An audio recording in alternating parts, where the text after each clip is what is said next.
The night the music stopped. On the night of August 4th, 1962, the Cal Neva Lodge on the edge of Lake Tahoe glowed like a jewel pressed into the dark mountains, its lights reflecting softly across the water, its showroom humming with the familiar electricity of wealth, laughter, and expectation. It was the kind of place where nothing ugly was supposed to exist, where the world's troubles were checked at the door along with coats and common sense. Inside, crystal glasses chimed, cigarette smoke curled lazily toward the ceiling, and a packed audience waited for the man they had come to see, Dean Martin. To them, Dean was ease itself, a voice like warm velvet, a smile that promised everything was fine, a man who made pain look like a joke and sorrow sound like a love song. Dean hadn't even been meant to perform that night. It was supposed to be a rare evening off, the kind he almost never allowed himself. He had planned something simple, maybe golf, maybe dinner, maybe cards with friends, nothing loud, nothing heavy. But at 4 o'clock that afternoon, the phone rang in his suite, and when he heard Frank Sinatra's voice, he knew something wasn't right. Frank never called with small problems, he never begged, he never said please. Yet that word had been there, hanging in the air between them, fragile and out of character. "I need you tonight, Dean." And something underneath those words, tight, controlled, frightened, had made Dean agree before he fully understood why.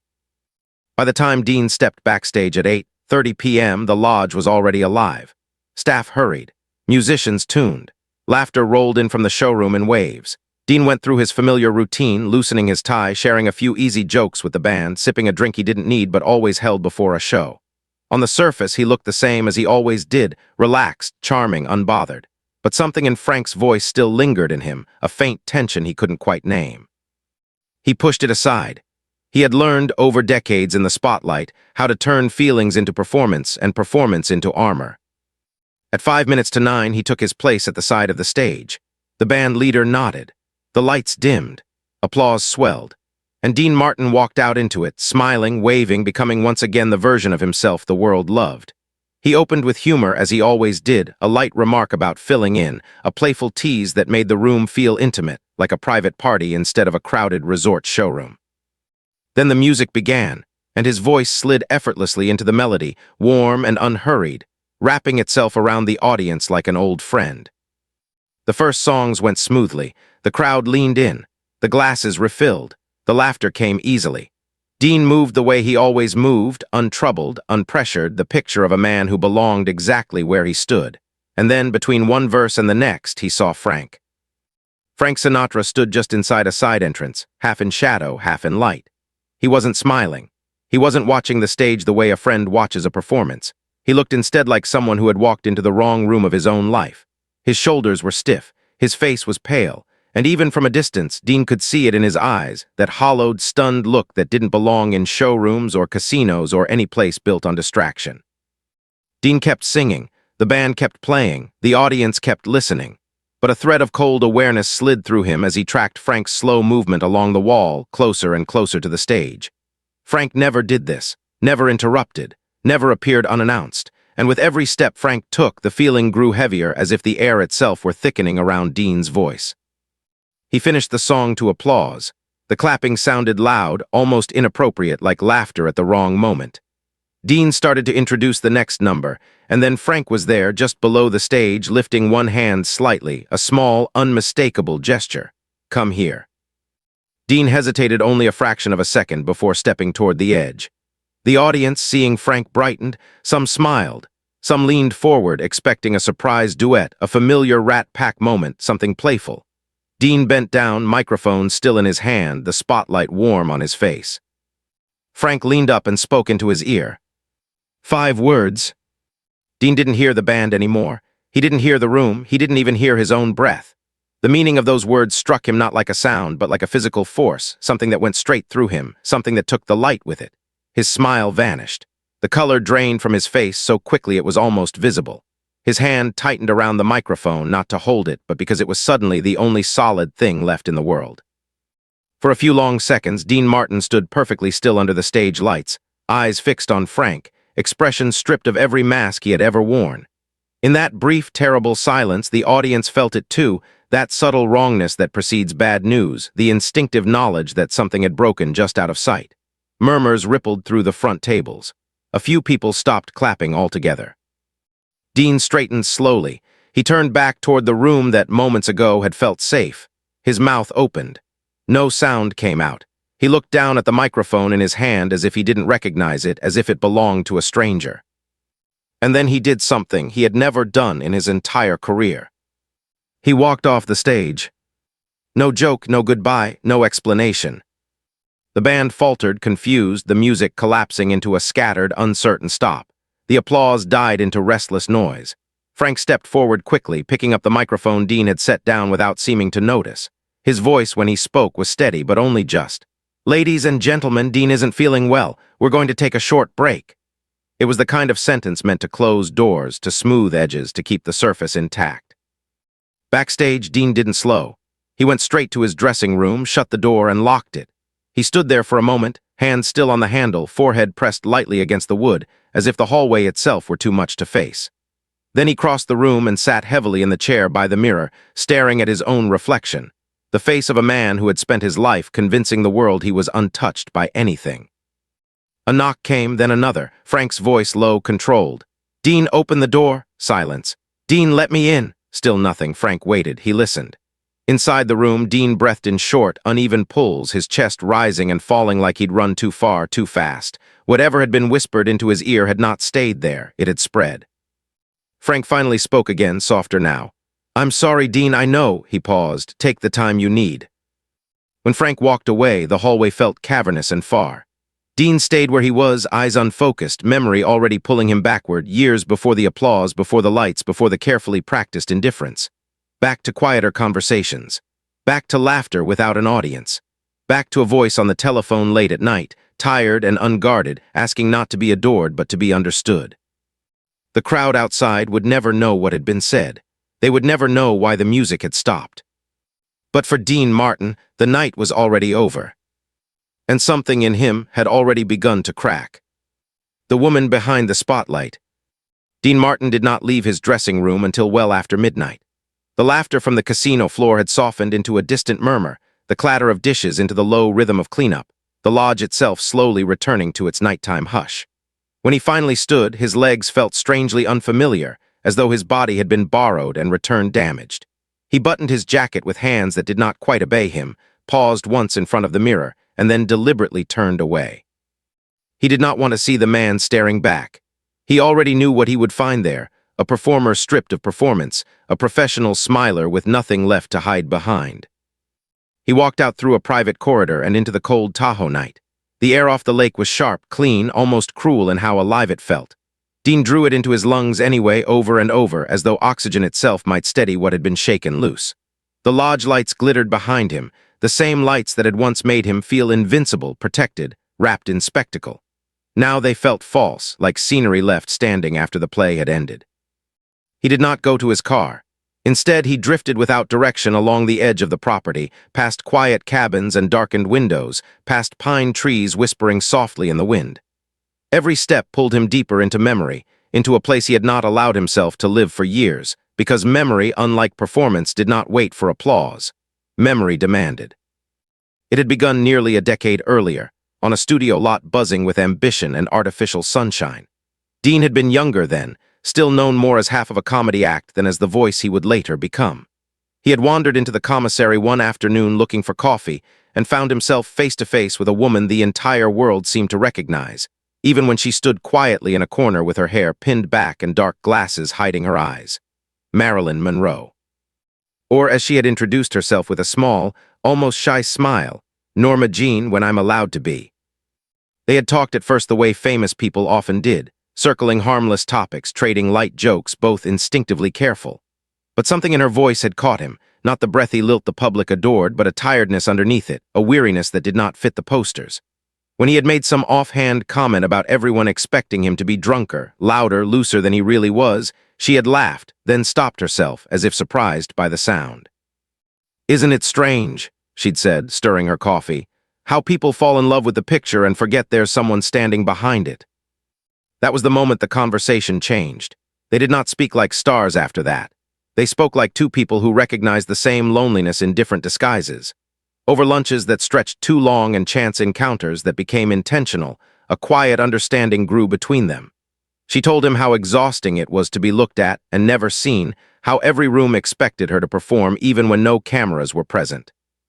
He told her how easily charm became a cage, how the version of himself the world applauded left no space for the man who wanted sometimes to be still, to be serious, to be unsure.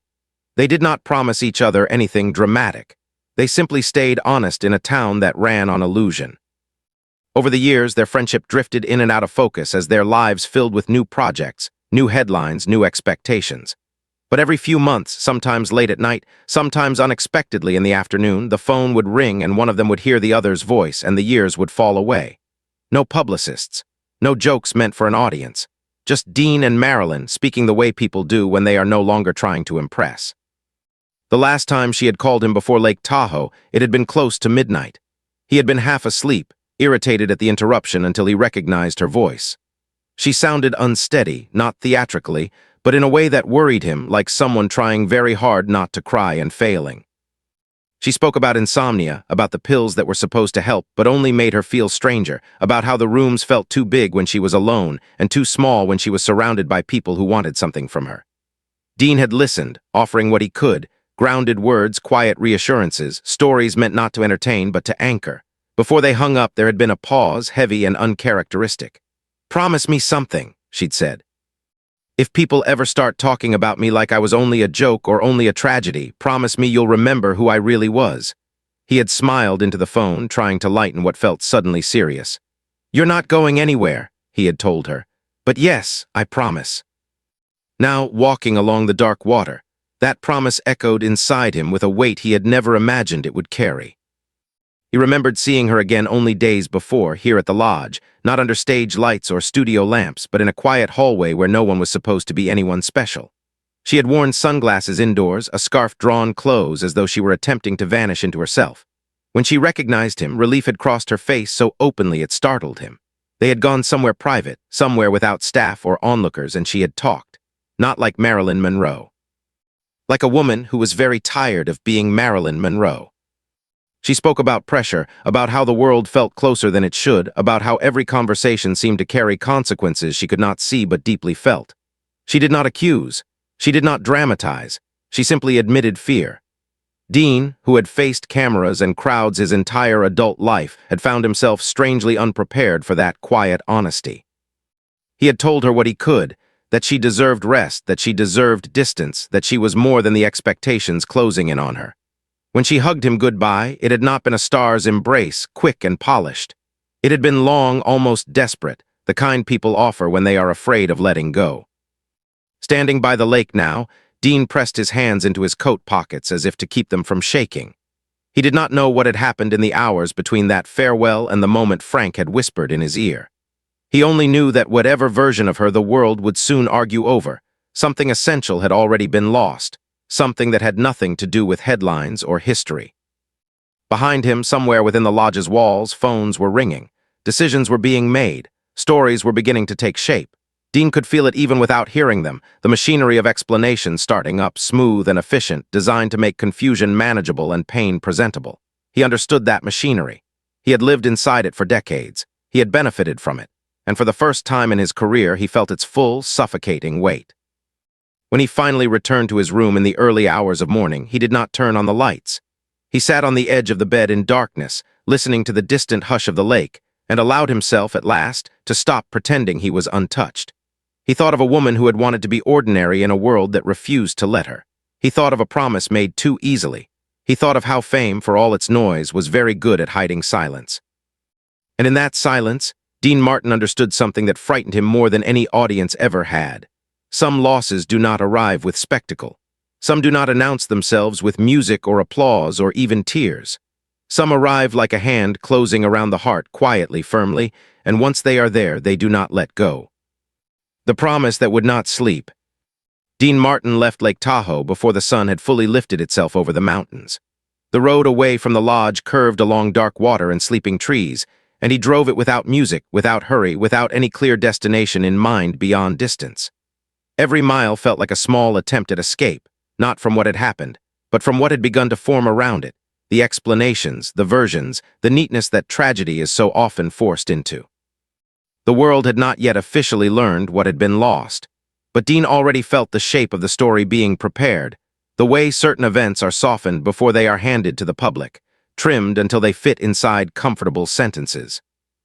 When he reached Los Angeles, dawn was breaking across the city like a pale, reluctant apology.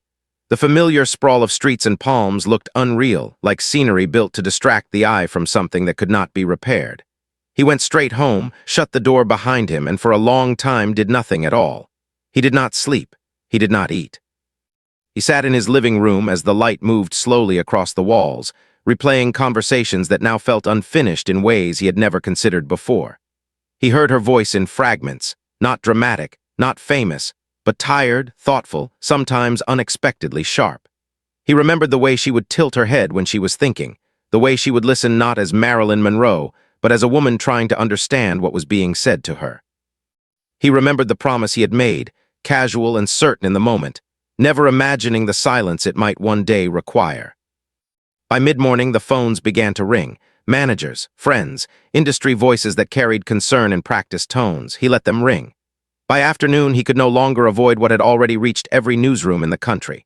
The reports were careful, restrained, framed in the language the world uses when it believes it has understood something that is, in truth, far too large to be understood. A loss, a shock, a tragedy. The words fell across him without weight, as if they belonged to a different life entirely. He did not argue with them. He did not correct them. He simply listened, and in listening, felt the distance growing between what was being said and what he knew had existed. In the days that followed, Los Angeles seemed to speak in only one voice. Conversations lowered when he entered rooms.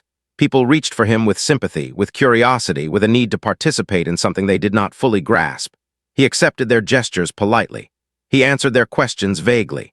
Inside, he was already withdrawing from something he could not yet name, something like a center that had quietly gone dark.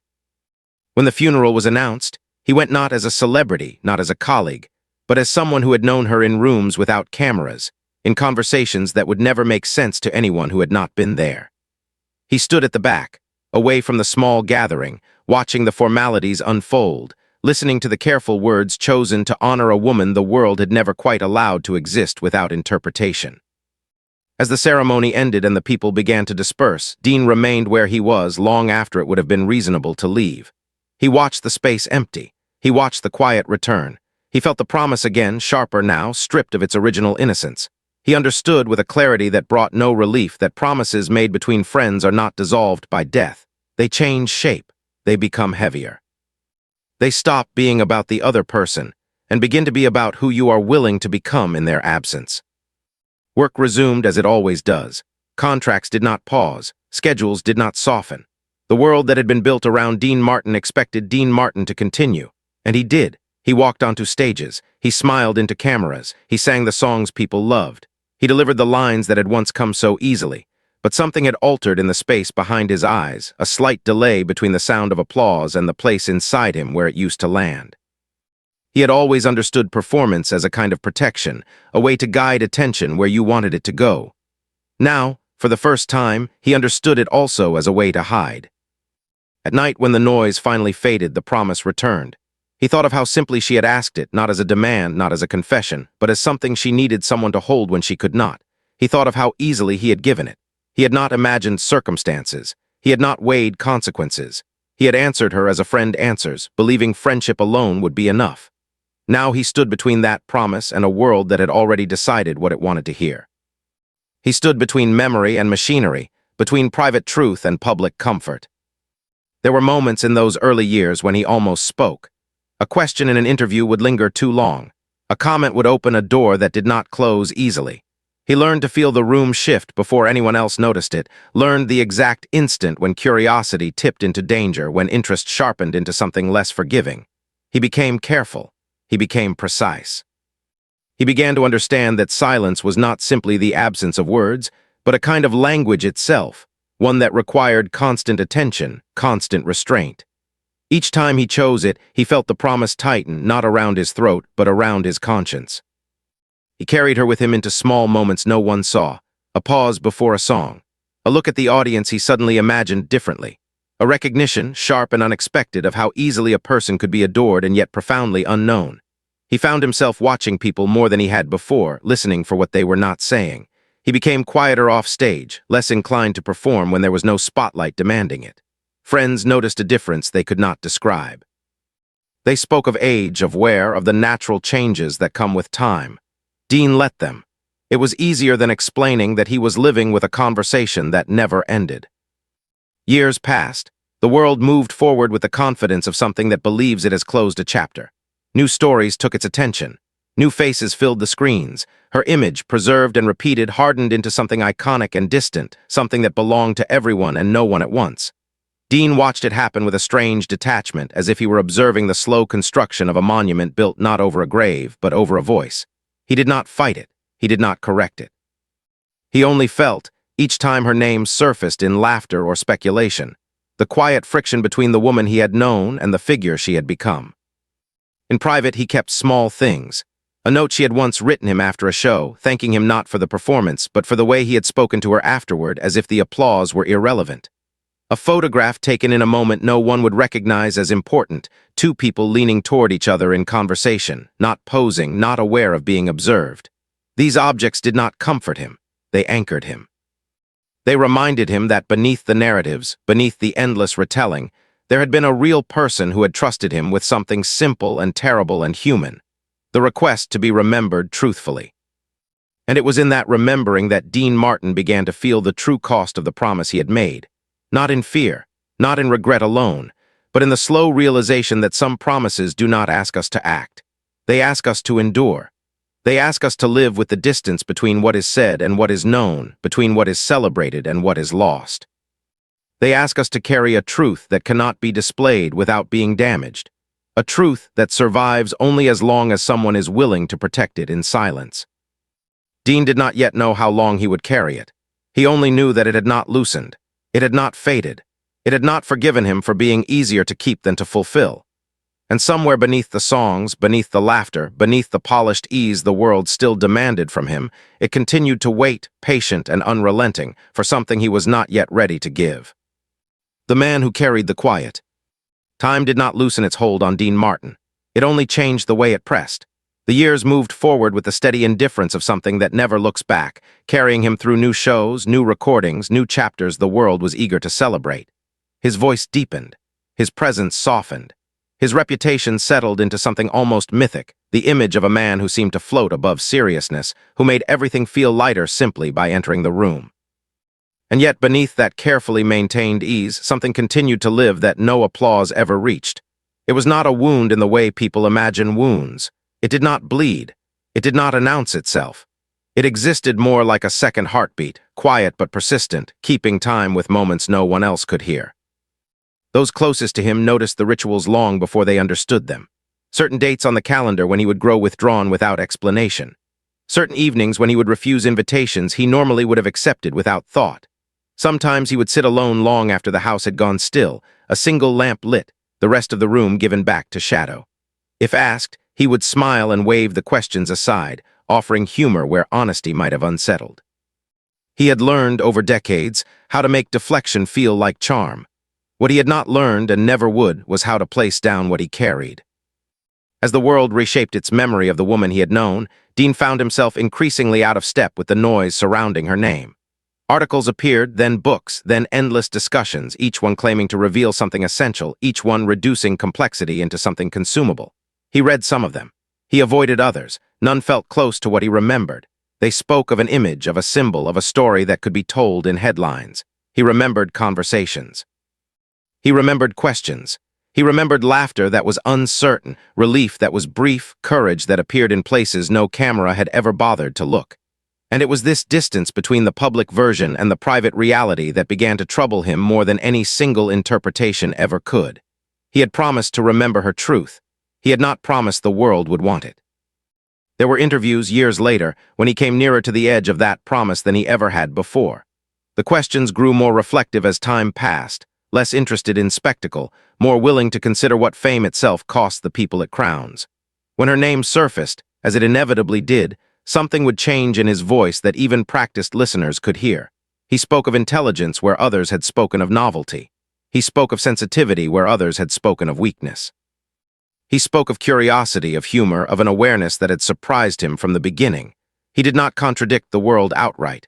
He did something more subtle, and in its own way more dangerous. He complicated it.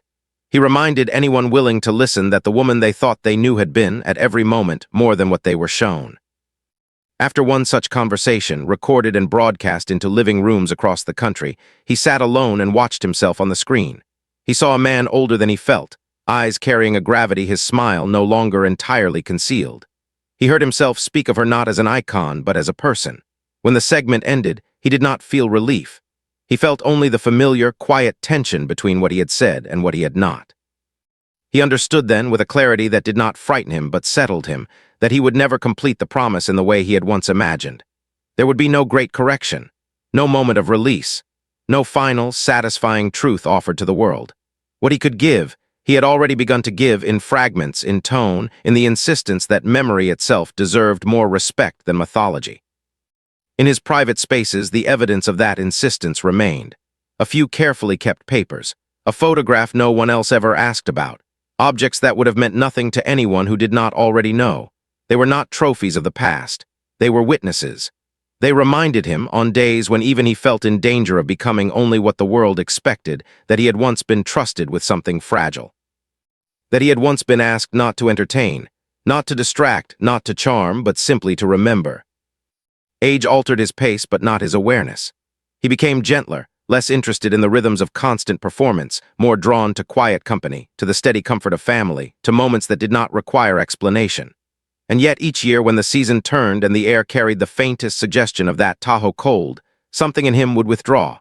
He would light a candle, sometimes openly, sometimes where no one could see, and sit with it until it burned low. He never said who it was for. He never had to. The people who loved him learned not to interrupt those evenings. They learned that some conversations were not meant to be shared, not because they were shameful, but because they were complete in themselves.